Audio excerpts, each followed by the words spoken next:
the flag and stuff that they put on the moon, that it looks like it's waving in the breeze. When you know that, of course, there's no atmosphere on the moon at all. People would come out, we'd walk out into the barn, and I'd show them my horses, and I'd show them my bulls, and they'd ask me different questions about them. I'd tell them what this was and what that was. How come his legs up like that? It's because he's resting. It wasn't the fanciest place in the world. It had cows in it, so there was crap all over the floors, there was horse shit all over the floors. The horses would come in and out, and the bulls would come in and out. It was just like, hey, let's go out to the barn and pasture the animals. Well, there they are, go ahead. Just be careful, because if you stand too long in one place, it's gonna happen.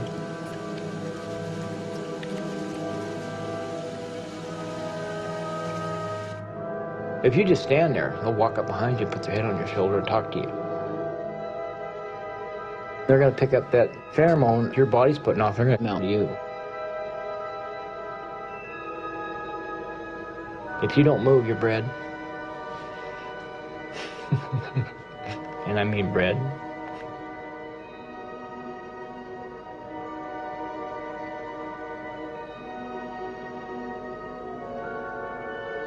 There was times that people come over expecting it, and no, it never happened.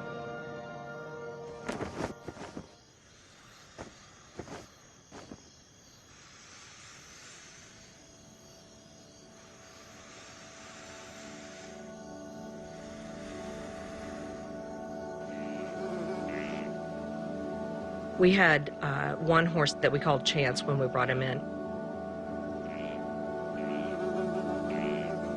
He was blind, and he was in this area where it was just nothing but blackberry bushes. So he kept poking himself in the eye.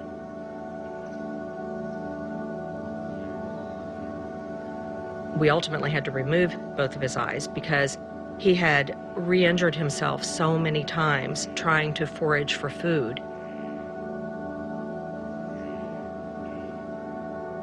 I mean, it touched all of us very deeply.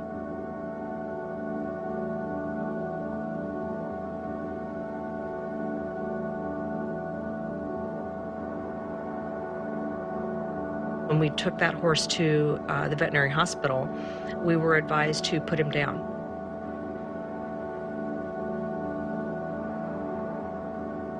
But our feeling and our experience has been that just because it has a problem like blindness, that's not a good enough reason to just end their life. One of the things we found fascinating about the story is that the news media in the Puget Sound would not reveal the name of the victim.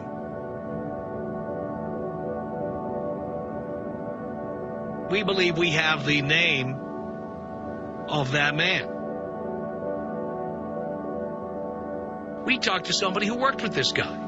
We talked to someone who got a memo at work about the death of this guy. We talked to people who told us that federal employees were coming in saying this name is never, ever, ever to be given out. My name is Pam Roach, and I'm the state senator that covers the area of Enumclaw and all the lovely area on the Enumclaw Plateau. It's a beautiful area, as you can see. There are a lot of farms, a lot of people that love to have animals on these farms, and a great place to raise children.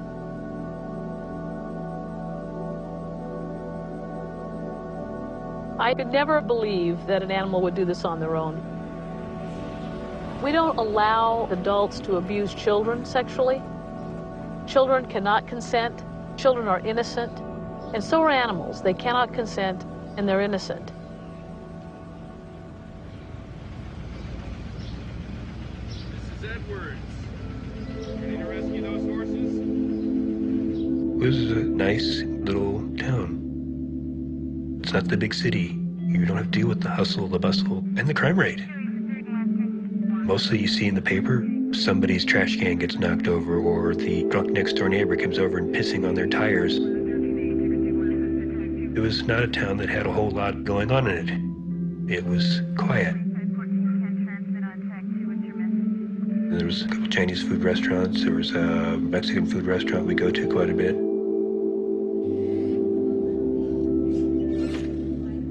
Quite a few different places to go eat at.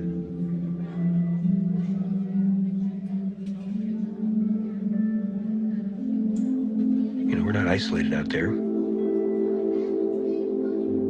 We like the rural setting, but you're not, you know, dropped in the middle of nowhere.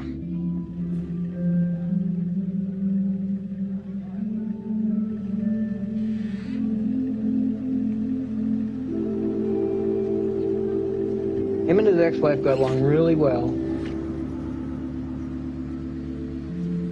He talked to her on the phone all the time. She seemed like a nice girl. Since the divorce, they got to be best of friends. They were still friends up until the day he died.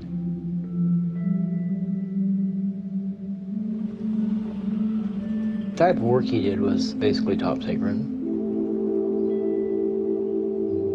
I knew what he did. I knew exactly what he did and how he went about doing it, but it was just something that we discussed that was never to be talked about. I think at one time he was very conservative. After a while, things started changing. Things started opening up in front of him. He was going, you know, this really doesn't seem right to me. Something about this just is kind of wrong.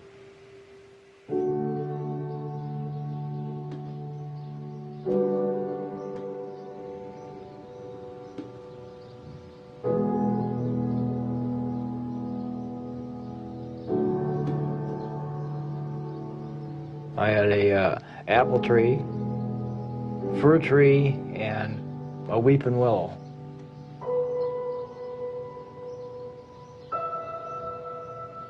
And otherwise it was all open pasture, all open field.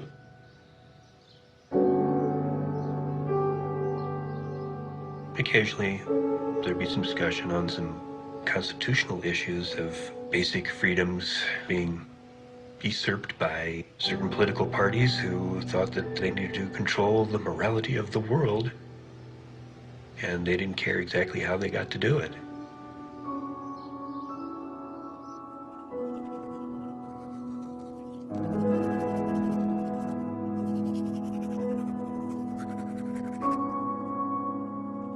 When it come to work, he was all business. When he come out to the farm, he was a completely different person. He'd be relaxed. He was comfortable.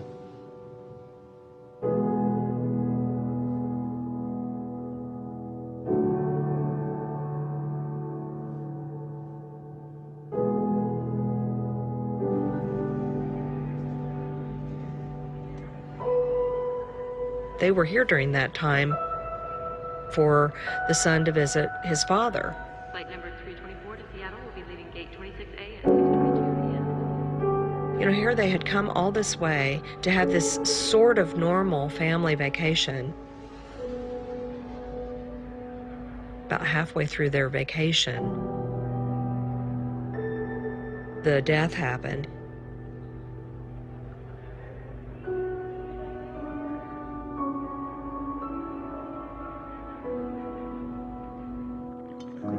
I called him at work, and I said, "Are you going to come out tonight?" He goes, "No, but I'll be up next weekend." I said, "Oh no, you got to come out tonight. There's somebody that wants to meet you." And we argued a little bit over the phone, and I finally got him to come out. Well, that was my downfall.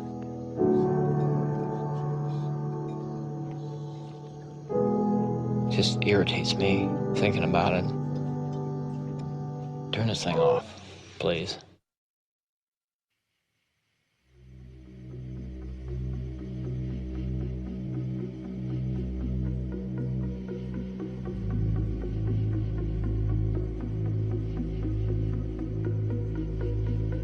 You're connecting with another intelligent being who is very happy to participate, be involved.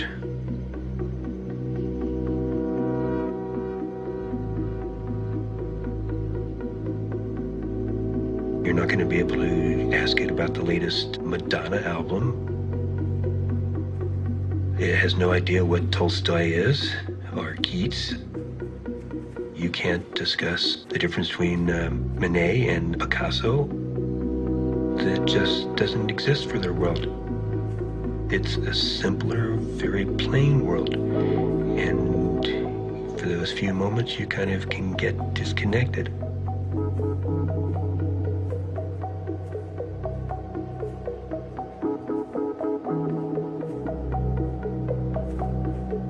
It's a very intense, wonderful kind